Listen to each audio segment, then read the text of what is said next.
আলুটাকে ভেজে নিলাম। পেঁয়াজ, টমেটো, আদা, রসুন এগুলোকে আলুর সঙ্গে দিয়ে দিলাম। আলুটাকে ভাজা ভাজা করলাম। তারপরে মিক্সিতে পেস্ট করার জন্য পেঁয়াজ, আদা, রসুন, কাঁচা লঙ্কা এগুলো নিয়ে নিলাম। আলু ভাজার মশলার মধ্যে নুন আর হলুদ দিলাম, জিরার গুঁড়ো দিলাম, আদা রসুনের পেস্ট দিলাম, কষাতে লাগলাম। তারপর ওটাকে ঢেকে দিলাম। ঢাকার পরে মশলাটাকে ভালো করে কষিয়ে নিলাম।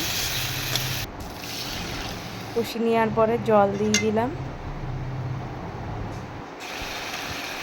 জল দিয়ে মশলাটাকে কষাতে লাগলাম।